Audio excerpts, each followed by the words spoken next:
Hey, writer friends.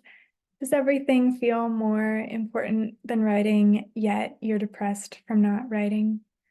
I'd like to share with you 3 ways to move through and beyond boredom or apathy that you might feel towards your writing. So at the beginning of April, I pulled a card for the Creative Momentum community to decide this month's theme for our gatherings.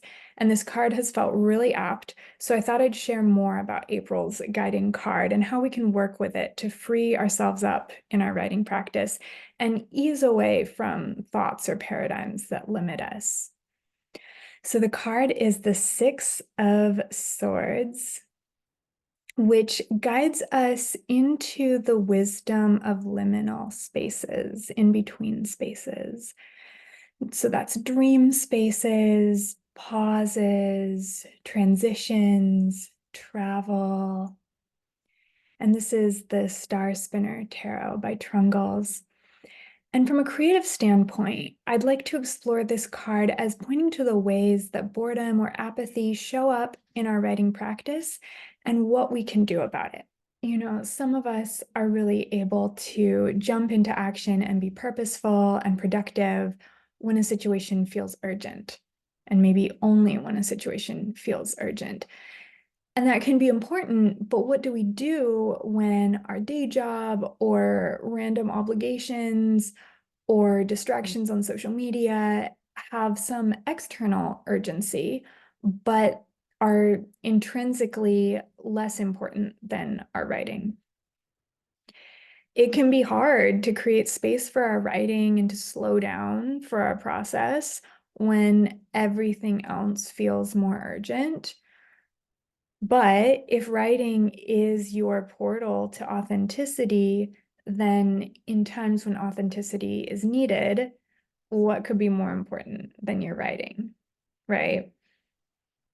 And it can feel really challenging to not feel purposeful. Many of us are not often encouraged to marinate in not knowing and in the feelings that we don't have time to feel when we're rushing around.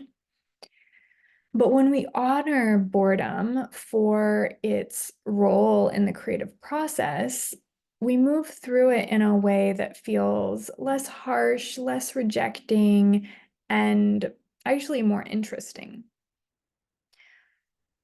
Boredom as a monolith is quite boring, but boredom or apathy or unfulfilled urgency as an embodied state of being, boredom or apathy as a response to this specific moment's unique confluence of feelings and influences, boredom that is protecting us in a way, boredom that we lend our attention to. This embodied boredom often rumbles or weeps or dances with layers upon layers of meaning. So let's play. I invite you to find an area of your project or practice that feels boring, that you just can't get into. And here are 3 boredom prompts to try. The first prompt is to meditate on the embodied experience of boredom. What emotional, spiritual, and sensory textures do you perceive? Relax into those textures. What are the relationships between those textures? Where in your body is there tension or energy or emotion? What is that part of your body, that tension, energy, emotion? What is it telling you? And what does it want or need to express or to receive from you? The second prompt is to draw your boredom. Grab some markers or paints and illustrate a portrait of your boredom as a monster. Don't think too hard, just depict an initial impression of your boredom monster. Then Imagine that boredom monster as a threshold guardian, protecting your creative flow, protecting your inner child, protecting your imagination. Then express in writing what this threshold guardian is protecting. And the third prompt is to play in liminal spaces. Boredom is a liminal state.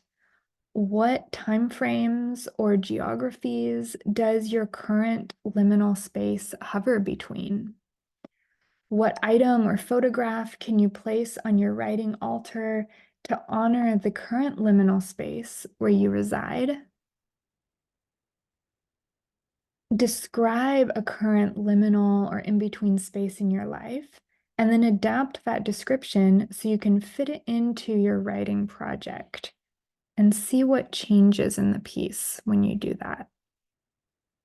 It's possible that this liminal, boring space in your piece is actually a transition stanza, paragraph, or scene between a previous paradigm or way of being for your character, for you, and another paradigm or way of being that hasn't yet quite arrived. All right, so those are my Six of Swords prompts for you. If you'd benefit from more connection and depth in this exploration, join us next week in the Creative Commitment Gatherings. We've got energy healing for writers coming up and also a guided meditation on the Six of Swords. All right, writer friends, until next time, play around with boredom and notice what opens up for you. And feel welcome to leave a comment letting me know how it goes. I wish you a fruitful exploration of boredom. Happy creating.